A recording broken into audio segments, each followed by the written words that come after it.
Well, let's get started. If people join us a little later, that's okay. Welcome, everyone. Dr. Antonio here. Today, I just want to recap a little bit what happened in the elections and go through some results. It's been a long couple of days trying to put this presentation together. I still was working on the slides up until about 15, 20 minutes ago. So there might be some rough patches, and we don't know all the results quite yet, but we have a good idea.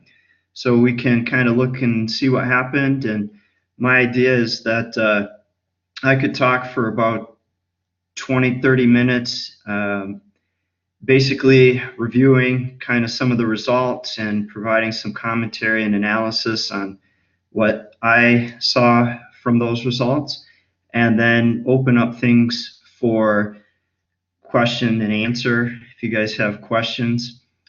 If you want to ask a question, in the lower left-hand corner of your screen, you'll see an area where you can expand out a menu, and then when you do that, there's a little word bubble that you can click on, and then you can send me a message using that. You can send them at any time, so if you have an idea of a question in the middle, just go ahead and type it out and send it, and then at the end we'll look at some of the questions, or perhaps even we can answer the question, discuss the question at the moment if it's appropriate too. Okay. Oh, one other thing before we begin. If you're joining today's session for extra credit, or you are a friend or family member of someone who is, at the end of the discussion, I'll send out a link to everyone, and that'll have Google's document form. You just click the link, fill out the form, and then that's how the sign-in will be. So I'll know that that you attended, and who, if you're a friend, who your friend is, and make sure that everyone gets the appropriate extra credit. So don't forget to fill out the link at the end, because I know that everyone loves politics and that they're probably doing this because they're interested, but I know that you really want the extra credit. So just going to share my screen. Just give me a moment here.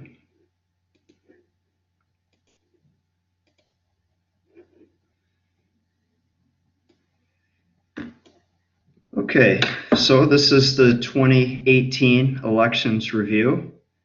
I'm Anthony Squires, Dr. Antonio.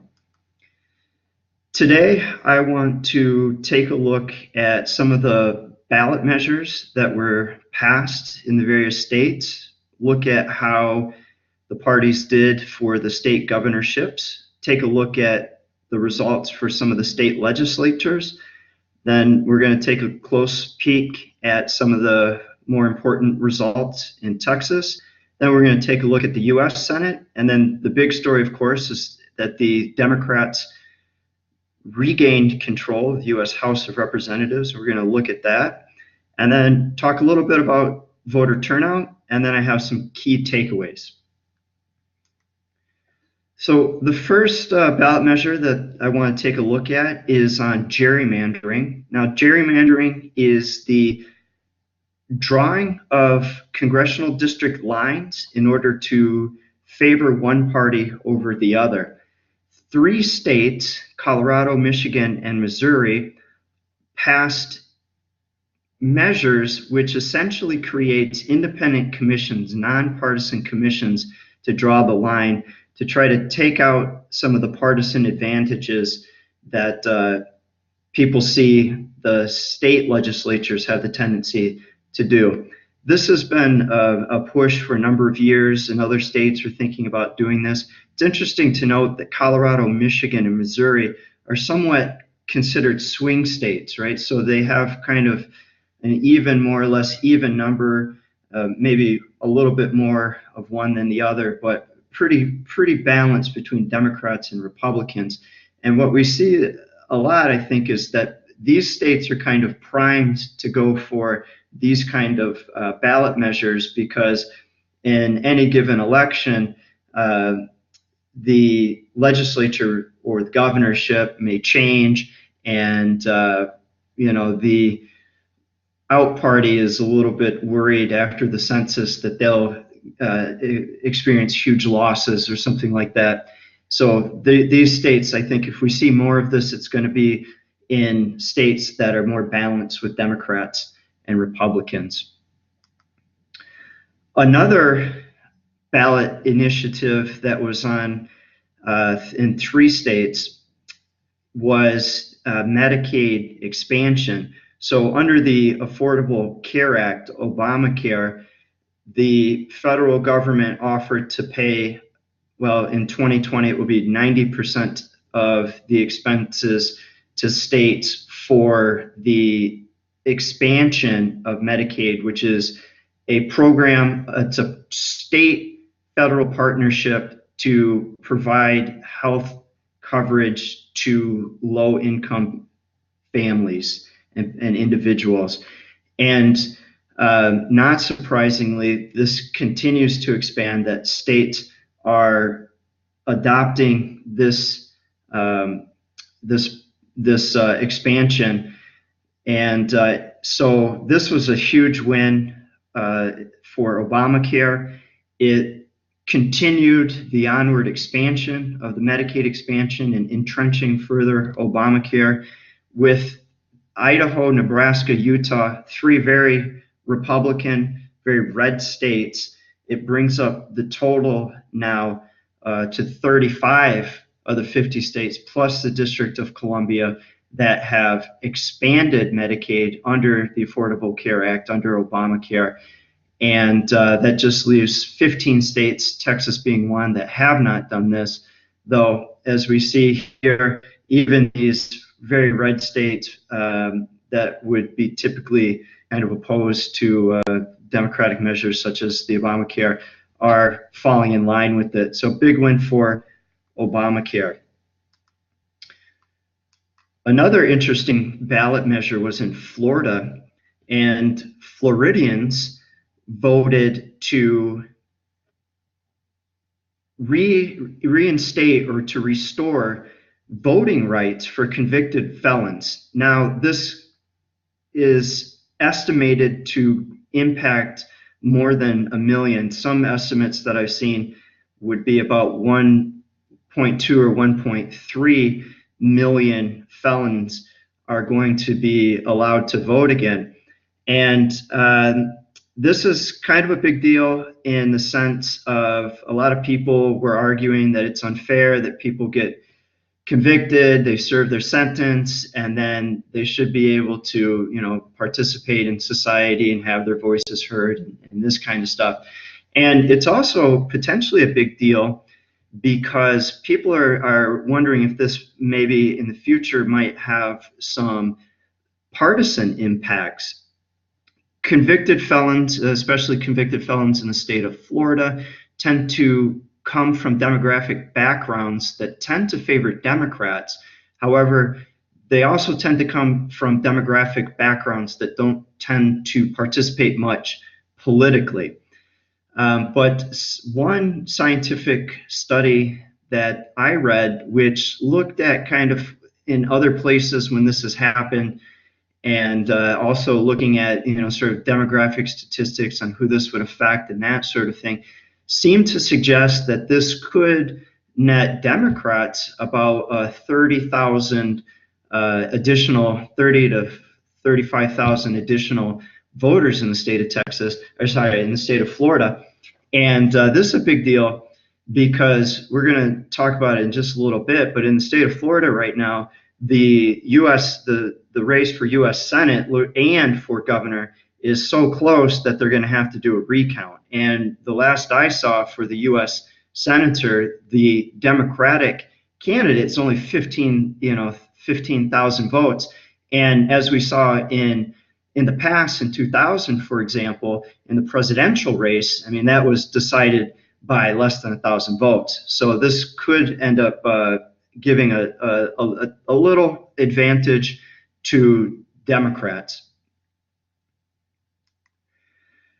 There was a lot of potluck as well on the ballot. Michigan passed Prop 1, which allowed for the recreational use of marijuana.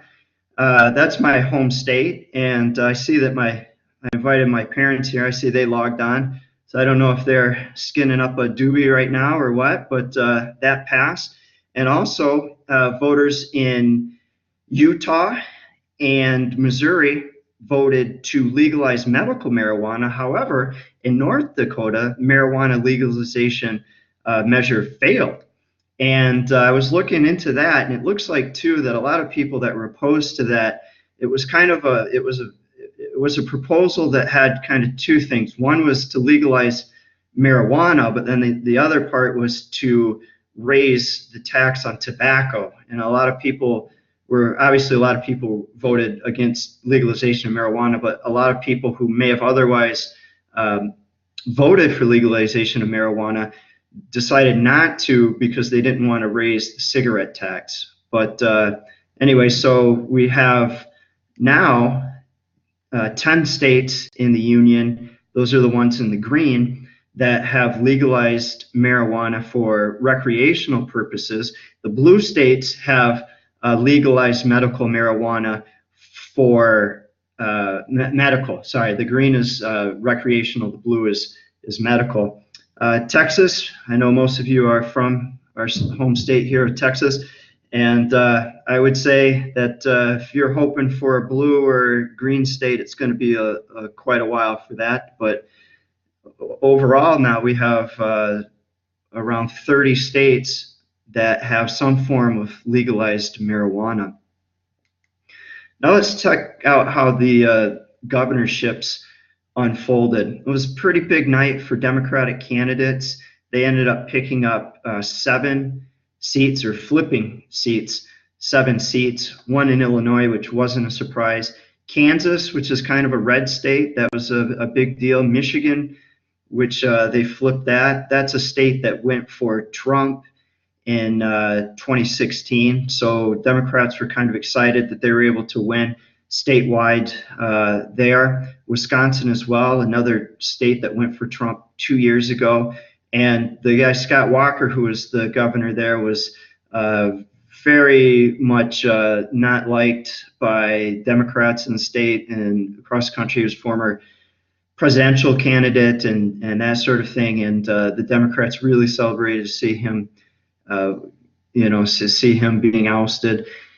In Nevada, they also were able to flip one, and they did a U.S. Senate seat there as well. And that was kind of a big deal because that's a typically red state, but has been tending more and more bluish over the years. And it seems like that this year was kind of the tipping point to turn it more of a blue state, though it will certainly be, a kind of purple or swing state in 2 years from now in the next election. But it definitely is now brought into play at a national level. Maine and then in New Mexico were the other two. And then also the Republicans were able to pick up 1 seat in Alaska from an independent. So it wasn't technically a flip, although this guy, kind of the former governor of Alaska, the outgoing governor of Alaska, was more towards the Democratic side, but technically an independent. So that's why you see that the Dems got 7 and the Republicans only lost 6. It was also a big night for Democrats and state legislatures. They ended up flipping 7 state legislative chambers: Colorado Senate, Connecticut Senate, Maine Senate, Minnesota House, New Hampshire House and Senate, although they weren't able to get the governorship in that state. And then the New York Senate, sort of. I mean, the New York Senate had more Democrats in it, but they had a kind of a coalition between sort of moderate Democrats and then the Republicans, and they were sort of in control. So I don't know if we count that officially or not. So either, depending on how you count it, 6 or 7 legislative chambers flipped for the Democrats. Now let's take a look at what happened in Texas. This slide here is the Texas 32 and Texas 7. These are U.S. congressional districts. They're two districts flipped from Republican to Democrat in the state of Texas. One just north of us here, the 32nd district, where Pete Sessions, who was the chairman of the House Rules Committee, the House Rules Committee is a really big, important committee that what it does essentially is determines what amendments can be put on legislation in the House, how long it can be debated and stuff like that. So they have a lot of power and a lot of control. And Pete Sessions, as the chairman, was in a very prominent position, but he ended up losing to Colin Allred, who, I don't know if there's any Baylor Bears fans there, football fans, but he was a standout linebacker and played for the Tennessee Titans. So he ended up taking that seat. And then down near Houston, Lizzie Fletcher ended up winning that one. Now, if you notice how these districts look, they're right outside of metropolitan areas. They're kind of suburban areas. And this is kind of indicative of the districts that Democrats did really well in, and that gave them the advantage. That was kind of where they were focusing their efforts and these kinds of things, and it gave them the districts, flip the districts in order to get enough seats to take over the majority in the House. So what we saw here in Texas, these two districts right here flipping, was kind of indicative of what we saw a lot happening all over the country, in California and in other places, that gave the Democrats the advantage to take over the House, the U.S. House. Let's take a look at some of the individual statewide races. For Senate, we have Ted Cruz defeating the challenger Beto O'Rourke, Democratic challenger Beto O'Rourke, just barely, just got squeaked by less than 3 percentage points, which is really amazing if you think about how many points that Cruz won by in his election 6 years ago in 2012. He won by 16% of the vote. And we also see that incumbent Governor Greg Abbott won with a fairly comfortable margin of around 13, a little over 13 percentage points. But that is considerably down from the 20% that he won by in 2014. And we see these kind of shrinking margins also, for example, for Attorney General Ken Paxton, the current Attorney General, did win by just over 3.5 points. Ken Paxton has had some publicity problems. He's been kind of caught up in some legal issues and that sort of thing, and he was a kind of a vulnerable candidate. And Justin Nelson, the Democratic nominee, was able to put it pretty, make it pretty competitive. And Dan Patrick, current Lieutenant Governor, also won re-election by around 5 percentage points. Now, this is kind of interesting to look at, because if we go back and we look at the Cruz and the O'Rourke, and also now then we look at Paxton and Dan Patrick, we're looking at about an average of just around 4 percentage points that these Republican incumbents won by. Now, this has got a lot of Democrats in the state and also across the country kind of thinking whether or not that Texas can start becoming more of a competitive, more of a kind of swing, purplish kind of state. That's still yet to be seen. Republicans won every statewide office and still retained control, as we're going to see in the next slide, of the House and the Senate. But with these kind of margins and what happened 2 years ago, what we see is kind of a shrinking of the advantages that Republicans have. This is due to shifting demographics. One is the increased population of Latino voters, who tend to go around 70% for Democrats, 30% to Republicans, and also for the rise of urban centers, Houston, Dallas, Fort Worth, Metroplex area, Austin especially. And then, so these urban centers tend to be more Democratic in terms of voter preference. And also then in suburban areas, college educated people are tending more and more towards Democrats. So Democrats nationwide in the state are kind of looking and wondering, well, is Texas going to be a place where Democrats can actually have a shot at winning statewide? And I mean, the demographics are moving in the direction further and further to make that a reality. Whether or not that happens in 2 years from now is debatable. In this election, there was a lot of unfavorable conditions for Republicans that might not be there 2 years in 2 years in the future, but who knows?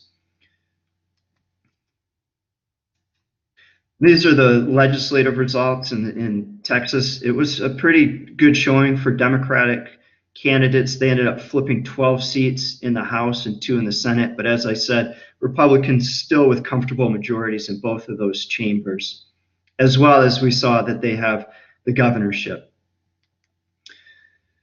Let's take a look at the U.S. Senate races for just a second here. It was a very unfavorable map for Democrats, as you can see. The columns in the middle, toss-up, and then leans one way or the other. Those are ratings on how competitive the races are going to be, especially in the toss-up.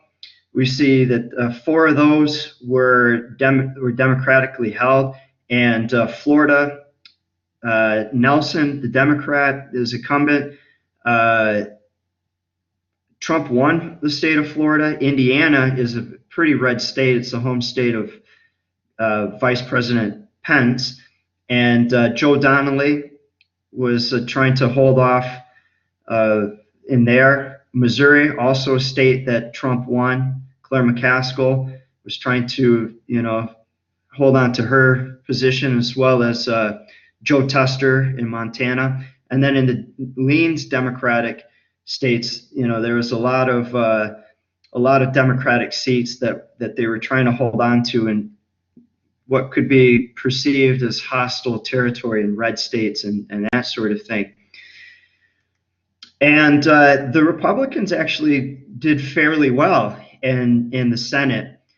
This graphic here has Florida going to the Republican, Governor Scott, the current governor of Florida. However, that looks like it's actually headed to a recount. And right now, I think that Scott has about 15,000 vote lead. So we're not 100% sure that is going to go to the Republicans, but right now it's kind of looking like that. And if it did, that would give the Republicans, that means that they've picked up 3 seats in the Senate. However, in Arizona now, the Democratic candidate looks like she's about 1%, has about a 1% lead, and there's not really all that many votes to be counted yet. So it looks like she might win. So in the end, it looks, I would guess that if things pan out the way that they are sort of panning out right now, it'll be a 2-seat pickup in the Senate for the Republicans.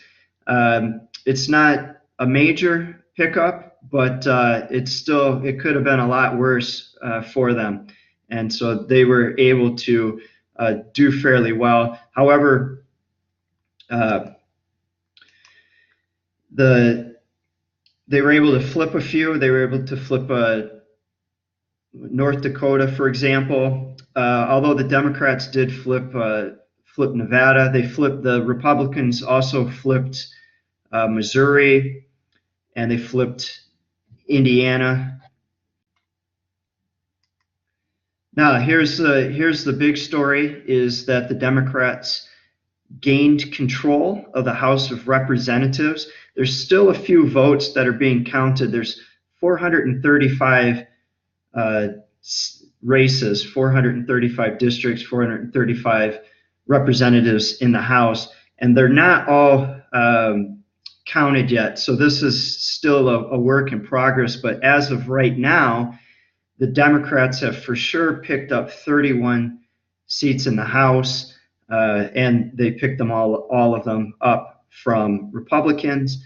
And there's about 10. There's 10 more races that haven't been called yet, and in those 10 races, the Democrat is ahead in probably like six or seven. So it looks like it's probably going to be about a net gain of 35 to 37 seats for the Democrats, which is enough for them to have a majority in the House. Let's take a look at voter turnout rates here.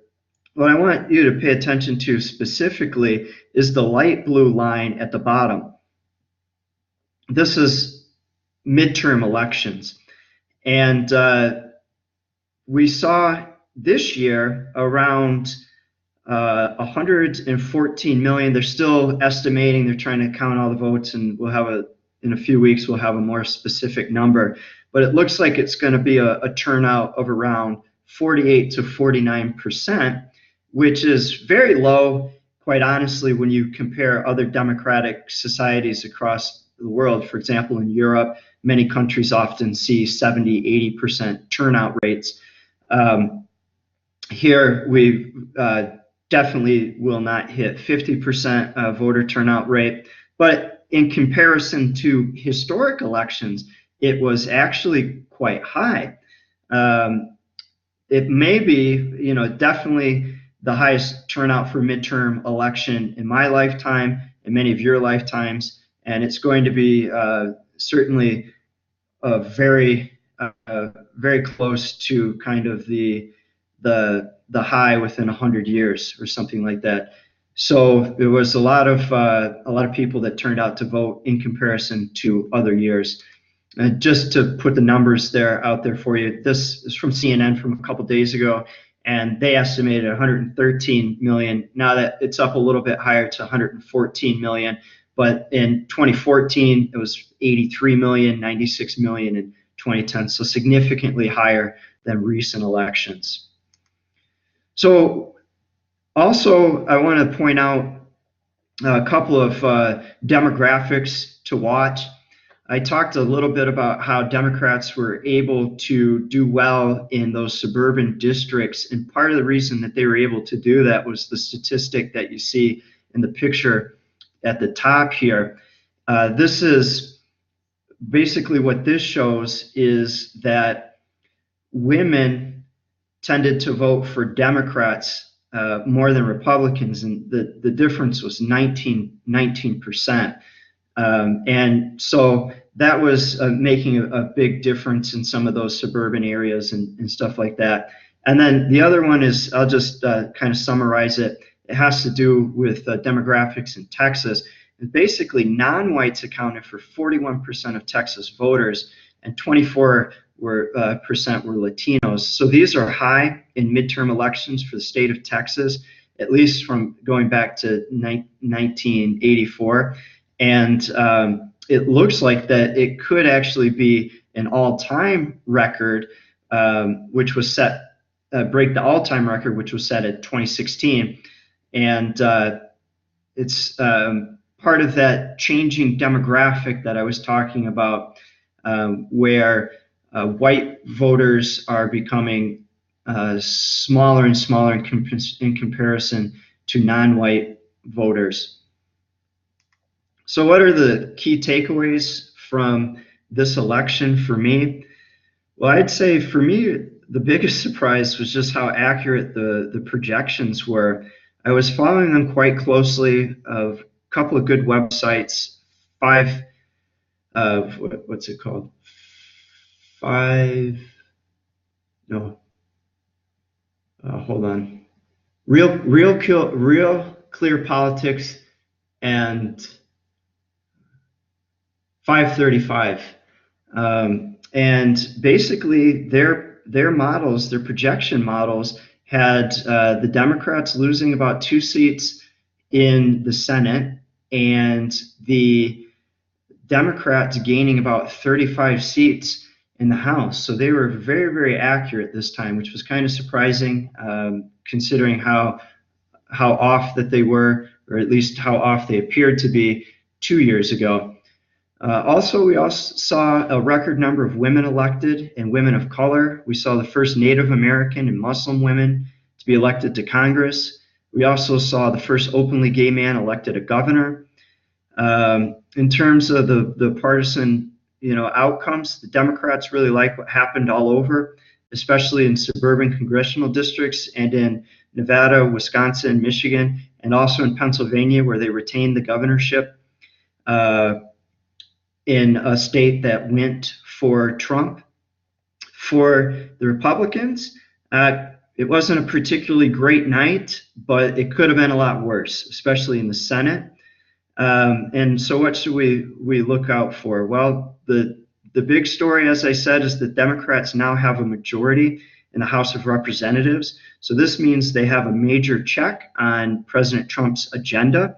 And you can also expect that there's going to be tons of subpoenas and investigations into the Trump administration.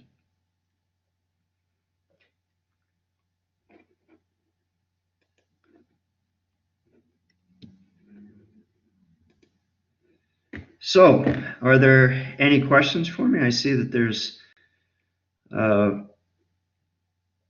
one, great information.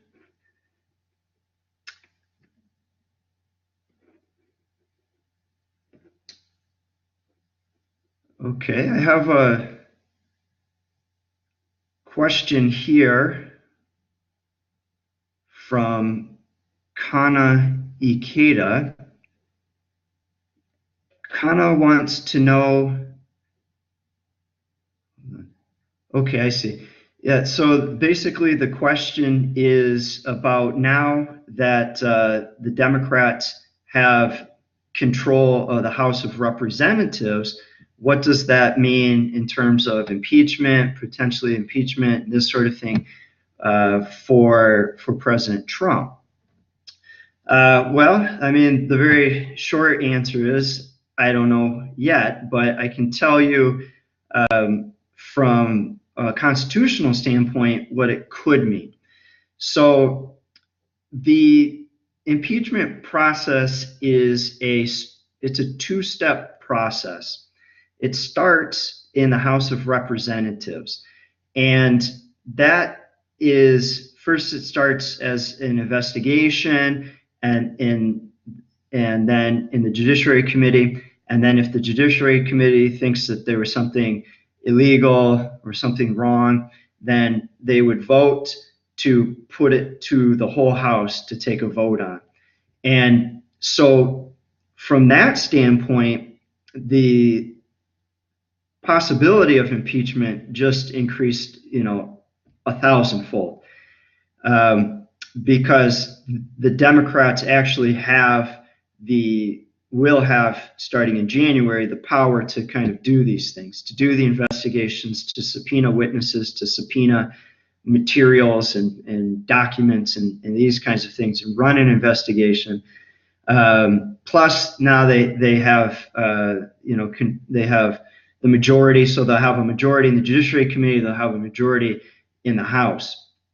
Now, whether or not that they choose to do that is, it's kind of up in the air right now. We'll have a better idea once January comes around and they have they actually become the majority party in the government. But that doesn't necessarily mean, even if they voted to impeach, that doesn't necessarily mean that the president would be removed from office. That's the second part.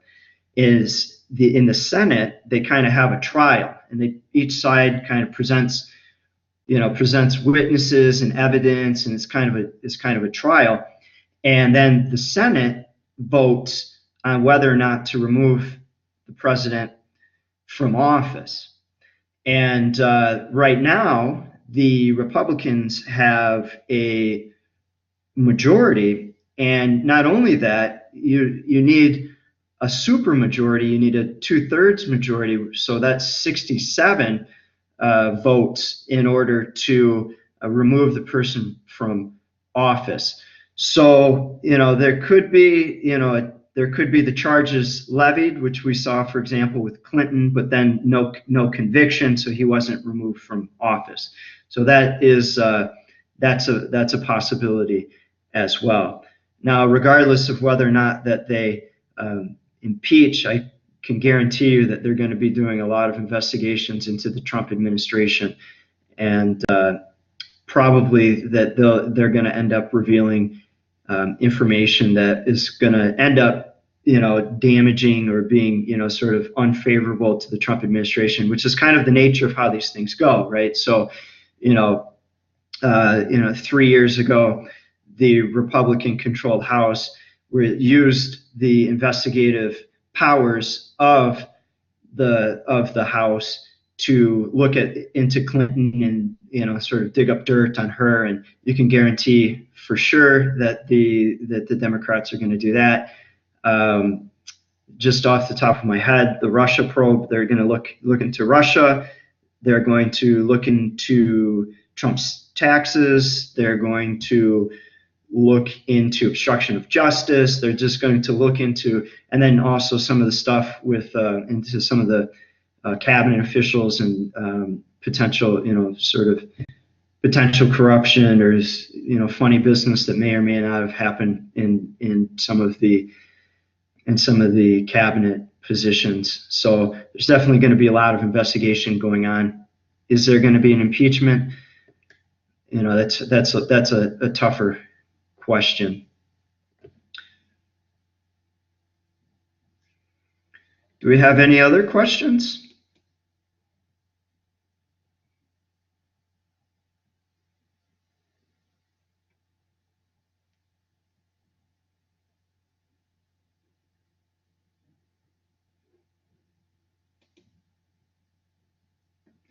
Okay, well, I must have explained everything so brilliantly that there's no questions. Okay, so what I'm going to do now is paste into the chat box the link to get to the form. So make sure that if you're attending for extra credit for yourself or for someone else, that you fill out this form, because it's how I know that you attended, okay? Oh, before I send that, I have one other question here. It says, do they even have anything on Trump to impeach? It's a good question. I would say that if you are a Democrat, you're probably going to say, yeah, they have some stuff. If you're a Republican, you're probably going to think that it's a little weak. And, there's some stuff going on with the Mueller investigation and things like that, that there's just a lot of information that's not publicly known. There's a lot of hyperbole and a lot of just kind of over-the-top rhetoric on both sides. So, it's in a balanced way, it's kind of hard to say. I will say this, though, that if that there are cases that could be made on either side. However, if there would be a conviction in the Senate, it would have to be super overwhelmingly incriminating, that even hardcore Republican senators from hardcore red states where people are very supportive of the president would say, look, we couldn't possibly, let him get away with this. So, well, I mean, in that sense, from what I've seen, there's definitely not enough evidence where you're going to convince, enough Republican senators to vote against for conviction to actually convict. Now, whether or not that the Democrats feel that they have enough evidence in the Judiciary Committee or in the House, I would say that that's a more likely scenario. But the conviction thing takes a higher standard, and that would be a harder sell, especially to Republicans from hardcore red states. Another question here: could Trump be facing jail time for anything that he's done? Well, I mean, it depends on whether or not he committed any crimes, right? So there's some people that say that some of the stuff that he may have done could be or couldn't be, but probably the likelihood, I would guess, of that right now is probably pretty small, at least while he's president. It's kind of an open question on whether or not that a sitting U.S. president could be indicted. Probably, my guess is it probably wouldn't happen. There's a couple of reasons for that. Number one, the president is the chief executive, so he's in charge of the entire Justice Department. So, like, theoretically, anybody that tried to indict, he could just fire. So I don't think that it would be likely to happen while he's president. And if afterwards, but first they'd have to be a trial, and a jury would have to find that there was enough evidence, and and this kind of stuff. So I mean, theoretically, anybody could be facing jail time if they committed a crime, but whether or not that applies to Trump is still it's more of an academic question than a question based on facts at this moment.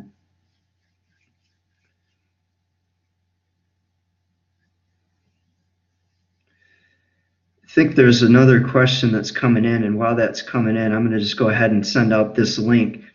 So you click on that link there, and it will take you to a